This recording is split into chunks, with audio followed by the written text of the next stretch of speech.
Zdravím vás, přátelé roku, přátelé metalu a přátelé festivalu jako takových. Startuje nám další díl Backstage.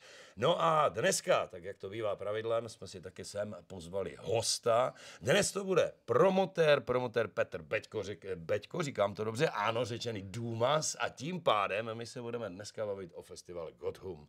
Ahoj, zdravím. Ahoj, vítajte všetci, čo nás pozeráte. Tak, prosím tě, bavili jsme se o tom, než jsme začali, že v podstatě festival, o kterém se budeme bavit, je celkem profláknutý, ale já si myslím, že pořád existuje spousta lidí, kteří neví, co to Gothum je. Takže co to je za festival? Tak festival Gothum je taký typický slovenský festival. Když řekneš slovensky, tak já si představuju Lučnicu a podobné. Milujú ho všetci kresťania, všetci, ktorí vlastne majú radi kostoly, takže to je taký festival pre nich, gospelovej hudby. Ale nie, aby som boli vážnejší, tak je to vlastne festival, ktorý je zameraný na tie najtvrdšie žánre, vlastne metalu, black metal, death metal, thrash metal a vlastne všetko, čo je s tým spojené. Tá naša subkultúra je taká trošlinku na Slovensku, ťažšie sa presadzuje ako niekde inde, lebo samozrejme na Slovensku to máme trošku horší, ako vy to v Čechách. Jasně. Který ročník je v podstatě letos chystaný toho festivalu jako takového? Keď to zrátam všetko dokopy, tak vlastne toto by mal byť 14. ročník festivalu. OK, dobře. A teď budeme se bavit o tom dál. Když chci na Gothum, tak kam? Kde se ten letošní ročník uskuteční? Tak vlastne letošný ročník sa uskutoční vlastne v obci Žemberovce, to je blízko mesta Levice a to je tiež blízko mesta Nitra pre všetkých, ktorí by nevedeli, kde to vlastne je. A prečo to vlastne v takomto meste je? Preto, lebo tam je jediný starosta v široko ďalekom okolí, ktorému nevadia táto naša hudba. Inde všade na Slovensku máme problémy s tým, aby sme festival proste ako takýto v takomto žánre spravili. Je specifický ten festival, protože ve své podstatě první věc, která mě na tom zaujala, tak i když to v podstatě proběhne už v době, kdy není až taková kosa, tak je to indoor, tedy vevnitř. Tak vlastne my sme to mali, najprv bolo dlhé ročníky, boli vlastne open air a ľudia boli zvyknutí, že to je v lete. No ale tým, že sme, dá sa povedať, že putovný festival, ako proste... To je druhá vec, cirkus, že to v podstate sa neustále niekde stiahuje. Z mesta na miesto, tak sme vlastne tým, že ako som spomínal, že sme našli teda jedno to miesto, kde sa to dá robiť ako indoor, tak aby sme vlastne niečo, ľudí nevolali dovnútra, keď je teplo vlastne cez leto v júli, aby boli proste niekde vnútri, tak sme to spravili na začiatku vlastne jary. A to je ináč, že je to fantastické, pretože tí ľudia, či je február, alebo je máj, apríl, oni prídu stále stanovať. Či je to vonku, či je to vo vnútri, oni okolo toho kultúrneho domu stanujú a je to fakt naozaj že úžasné, že vôbec, že prídu v takej kose a proste, lebo je to festival, ktorý je špecificky tým, že je 2 dní. Je to indoor, je to vo vnútri, v kultúrnom dome, ale je to vlastne na 2 dní, takže oni tam jednoducho sa prídu normálne, že proste zabaviť a tak sa opijú, že to nevadí, je úplne jedno, že či je tam zima, alebo proste, tak je tam proste super. Tak poďme k tomu konkrétnímu datumu, ktorý bude letos. Kdy sa letos uskuteční festival? Neviem, či máj sa povie po česky takisto máj. Kvieten, takže tak 3. a 4. kvieten a je to vlastne oslava Sviatku práce po 1. máji, po 1. kvietni, takže vlastne my už začneme štvrtok večer, máme tam nejakí naši známi, majú nejaké narodeniny, tak už začneme oslavovať vlastne už tú prácu našu vlastne už štvrtok a potom v piatok normálne ide program piatok, sobota, kde to bude naozaj brutálne a tohto roku myslel som, že začneme skôr o nejakej, ako sme boli zvyknutí o 5, ale máme toľko tých kapiel, že začneme normálne už o 12. na obed, tak sa začne a hneď sa začne. Pátek ve 12 hodín sa startuje. Už úplne brutalita ide hneď už piatok o 12. V kolik sa končí takovýhle festival? Končí sa podľa zábavy, ale väčšinou to býva tak, že okolo nejakej 1, 2 a poslední fanúškovia ochrávajú okolo 5. Takže proste my sa, personál, nespíme tie dni, tak už vlastne sa hneď sa chystá ďalej, aby sme už o 12. spustili ďalší deň. Takže je to tak proste. Teď mě tak napadá, když ty říkáš, že to 2 dny, je to indoor, nenecháte je vyspat v tom sále, nebo vyklidí se a jdou spát prostě ven? Nebo... Ešte tak ti poviem, že vlastne my tam máme vlastne upratovačky, ktoré musia upratať tú ale sálu bez problému sa zvednú. Ale nájdú sa proste jedinci, ktorí spia aj v sále, takže to je úplne jedno, tak sa dajú dolu a spia aj v sále a naozaj je to veľmi priateľské, veľmi príjemné a nerobíme žiadne nejaké také veľké ofúky, keď je náhodou niekto unavený, tak sa mu pomôže, aby si lahol, aby sa dobre vyspal a nikoho nevyhádzujeme. Naozaj je to veľmi priateľský festival. OK, a teď poďme k tomu nejpodstatnějšímu, což znamená, kdo se představí v květnu v Žemberovcích. No, tak mám tam vlastne, po dlhom čase sa mi podarilo znovu zavolať kapelu Asphyx z Holandska, Necrophobic zo Švédska, mám tam Hate z Polska, vašich v Gutalax, výborný proste Keep of Kelesien z Norska prídu. Tých kapel je tam naozaj veľké množstvo, ale všetko je to Máš to jak spočítané, kolik ich tam je letos? Tohto roku je tam 24 skupín. 24 skupín, čo je dosť na 2 dní. To je. Ale ľudia sú u nás naučení, že proste sa hrá, tam není medzera naozaj len na pivo krátke a už sa proste stále sa ide a tí ľudia sú naozaj takí, že si to užívajú lebo tých festivalov takéhoto tvrdého razenia alebo takýchto na Slovensku je menej. To je ale tak keď prídu, tak vlastne tam už potom není proste žiadny kompromis. Ak sa začne, tak sa proste ide v kuse, až kým je odpadnú tí ľudia. Docela fajn sestava. Ty to vybíráš si to sám, nebo dávaš třeba i na doporučení kamarádů, známych, rodiny? Nie. Ono už tým, že to už robím vlastne 14 rokov, tak viem, čo ľudia vlastne očakávajú a nerobíme festivaly, ktoré sú vlastne tak viac menej komerčnejšie zamerané, ale robíme festivaly vlastne tie kapely, ktoré sa nie vždy dostanú na tom turné, napríklad na to Slovensko. Hrajú väčšinou v Čechách alebo v Maďarsku, na to Slovensko menej prídu. No a vlastne tým, že už máme tie priateľské vzťahy, už máme aj dobré vzťahy s tými bookingovými agentúrami, tak už je to úplne niečo iné a vždycky sa to dá vyriešiť. Ja proste volám kapely. Veľa kapiel, ktoré chcem, sa mi nepodarí zohnať. Či už kvôli financiám, alebo kvôli tomu, že v tom termíne už niečo majú. Takže vždycky je to na dohode a vlastne ja mám takú stránku na Facebooku Gotum Friends, sa to volá, kde sú všetci naši fanúškovia a vždycky na začiatku ročníku, alebo po skončení jedného ročníku poviem, tak ľudia, ideme tedy a tedy robiť festival, dajte mi vaše doporučenia, čo by ste vlastne na tom festivale chceli, pretože my ten festival robíme spoločne. Ja tých ľudí beriem spolu do toho organizačného tímu a oni už ten festival berú ako svoj. A ja som za to strašne rád, že nie je to len Beďko a festival, ale je to proste náš festival Gotum a tí ľudia sa proste hrdia tým, že sú Gotum Friends, že je to taká metalová Gotumová rodina. No, jasne, rozumiem. Mluvil si o financích. Co stojí festival letos? Myslíš vstupenky? Alebo... Přesně tak. Vstupenky, tak... Já se neptám na rozpočet. Tak, rozpočet... Když tam budu chtít jít, tak prostě kolik mi to bude stát? Vlastne my sme už teraz v tretej fáze predpredaja, alebo my ako vlastne začneme festival budovať hneď vlastne sa povedať, že mesiac po skončení festivalu sa spúšťa predpredaj, kde boli najjasnejšie stupenky. No a teraz vlastne stupenky sú za 65 € a dokonca... Na obe dva dni. A vlastne do konca februára, to je února a vlastne potom idú na 70 € až do festivalu a potom vlastne na mieste budú stať 75 € na obe dva dni. S tým, že vlastne, ak nebude festival, je už tak na 3/4 vypredaný. A ak nebude vypredaný úplne, tak vlastne budeme predávať aj vstupenky na jednotlivé dni. To znamená, že ľudia, ktorí budú chcieť, tak si môžu prísť za 45 € na piatok a 45 € na sobotu. Toto ale teprve bude až na míste. Až na mieste. Podľa toho, ak bude festival vypredaný, tak už sa tam jednoducho nezmestí nikto, takže nedokážem tam spraviť to, že by niekto mohol prísť na jeden deň, takže proste poviem sold out a vybavené. Jasné, rozumiem. Kde je môžu kúpiť vstupenky? Vstupenky môžeš kúpiť cez náš vlastne web gotum.com alebo gotumshop.com. Vlastne sú to také dve miesta. Sú aj vstupenky, ktoré sú tlačené v tejto forme, ale sú vstupenky aj online, to znamená, že dostaneš QR kód na svoj mail, keď po zaplatení a vlastne my už len to načítame vlastne pri vstupe a človek vôjde dovnútra úplne v pohode. Říkal si gotum.shop, takže máte vlastne... Gotumshop.com. Gotumshop.com a to je v podstate merch festivalu? Áno, tam sa predávajú aj merch, aj vlastne všetky aj lístky.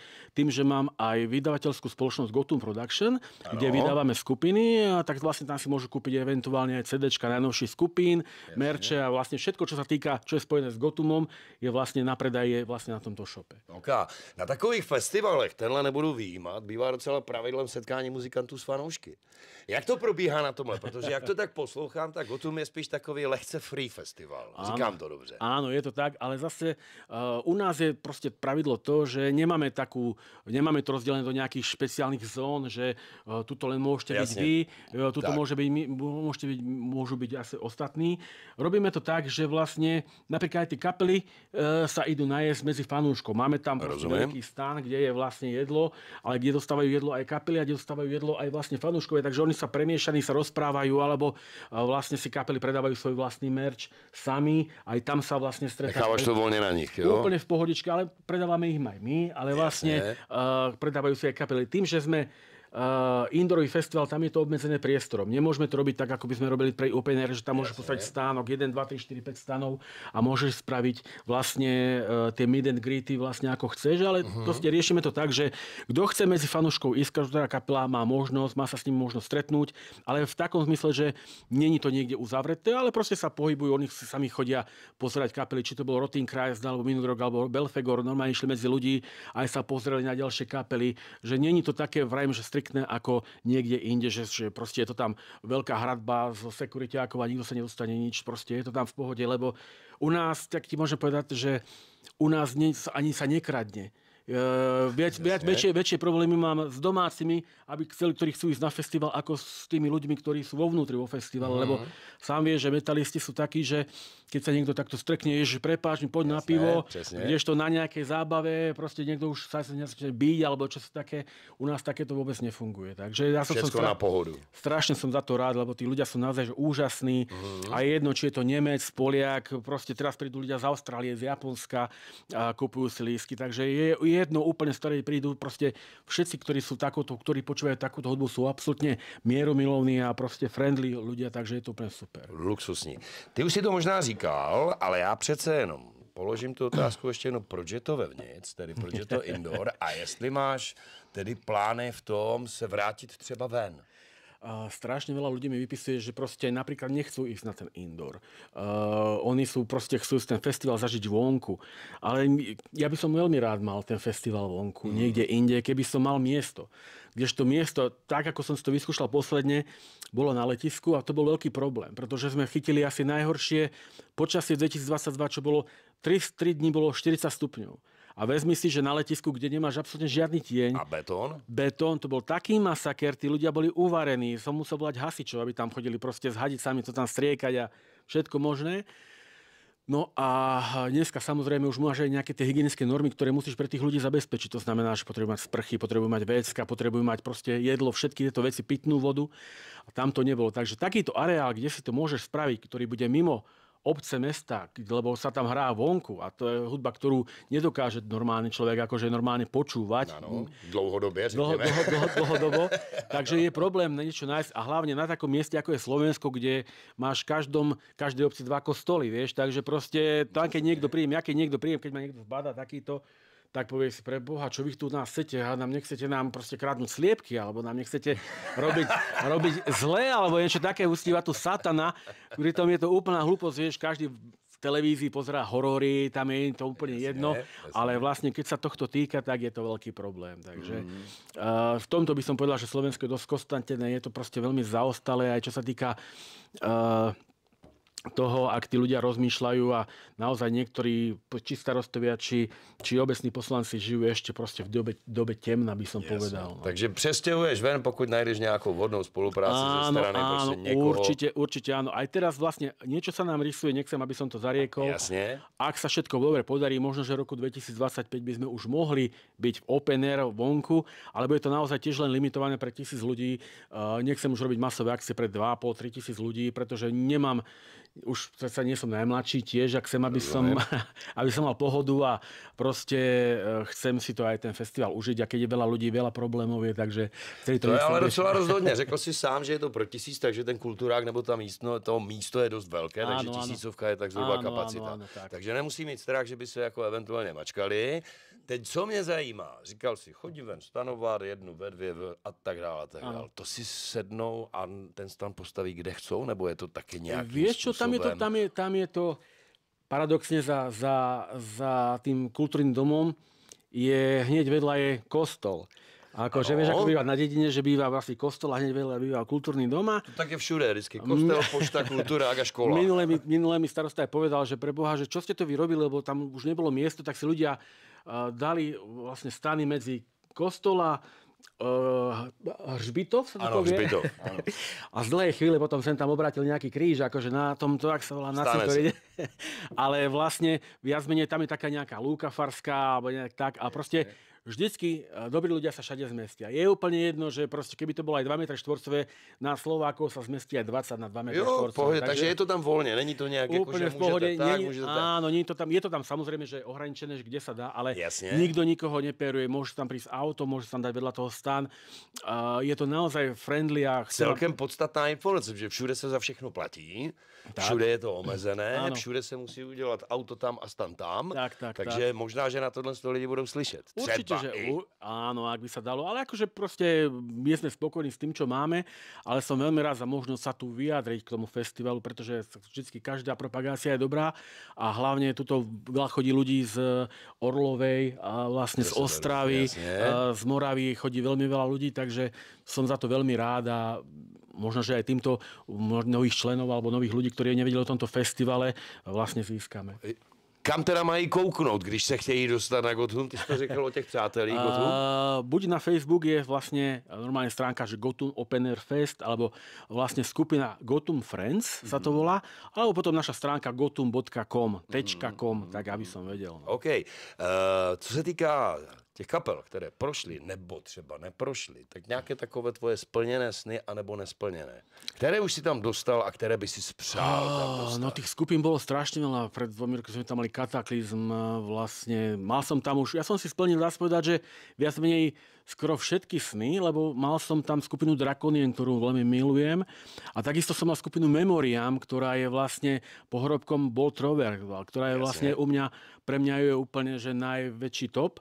A takže mal som, ale vždycky je veľa kapiel, ktoré by som chcel, veľmi rád by som mal Dismember, Wotain, proste Dayside, alebo takéto kapely, ktoré síce prídu na nejakú malú dedinu, ktorú aj nevedia vlastne, kde to väčšinou je, ale proste vždycky dajú takú show.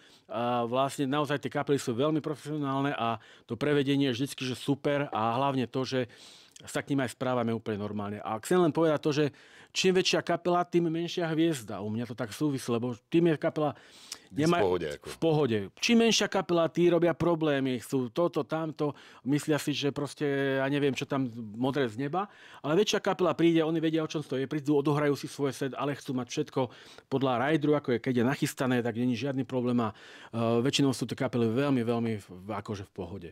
Výborně. Tak, nám se tady je opřený lístek, je tady opřený jeden na ten letošní ročník. My dáme pro tu jednu osobu 2 lístky. Tak, ano. A dáme, řekněme, soutěžní otázku, protože někdo z vás může na ten festival dostat 2 vstupy. A ta otázka bude na tobě. No tak by som chcel povedať, vlastne, keďže sme taký zmiešaný, že aj indoor, outdoor, rád by som vedel, že ktorý ročník festivalu bude tohto ročný. Takže napíšte vlastne... Napište na Facebook, jakmile se objeví naše povídání na Facebooku, tak tam budete psát do komentářů a ten, kdo napíše správne číslo, tak vybereme potom jednoho, kdo vyhrává 2. Tak, veľmi. A môžem slúbiť to, že to budú VIP lístky, to znamená, že môže ten človek, alebo tí 2 lístky môžu ísť aj do zákulisia a pohybovať sa voľne medzi kapelami, takže to je taký bonus. Luxusní. Tak teď pojďme zopakovat, co vlastně vyhrajou, pokud vyhrajou. Což znamená, zajímá mě, kdy a kde? Takže festival Gotthum bude 3. a 4. kvietna, mája, vlastne v obci Žemberovce, blízko mesta Levice na Slovensku a vlastne bude sa to konať na 2 dní. Je to indoor festival, môžete prísť autom, môžete sa tam stanovať s tým, že vlastne hlavné hviezdy budú skupiny ako Asphyx, Necrophobic, Hate, Keep of Kelesien, proste Gutalax. Je toho strašne veľa, 24 až 25 skupín je tam a vlastne všetko je prechystané pre vaše pohodlie. Výborně, OK. Startuje se v pátek ve 12, říkám to tak, dobře. Pátek ve 12. Tak někdy v 1, ve 2 ráno plus minus autobus skončí první den, tak, myslím tím po hudební stránce. Druhý den to tež. Druhý den to tež, áno. Takže ve 12 zase a jedeme do neděle, tak, presne, prostě tak, až presne, to skončí. Presne tak. OK. Dobře, ještě připomeneme weby a cenu lístku aktuální. Takže aktuálna lístka do konca února je 65 € od 1. marca. Března vlastne je na 70 €. Dá sa kúpiť na našich weboch www.gothumshop.com alebo na www.gotum.com s tým, že vlastne môžete si kúpiť aj lístok v tlačenej forme, ktorý stojí vlastne toľko isto, alebo si kúpite vlastne online, ktorý vlastne vám pošleme len QR kód na mail a vlastne s tým lístkom prídete, ale nebudete mať takýto parádny lístok doma na uschovanie. Tak nějak. Tak, Peťko, děkuji moc krát za návštěvu. Vám popřeju hodně štěstí při soutěži a doufám, že se na začátku května uvidíme v Žemberci. Ďakujem, majte sa krásne, bolo mi cťou. Mějte se. Na Gotum. Ahoj.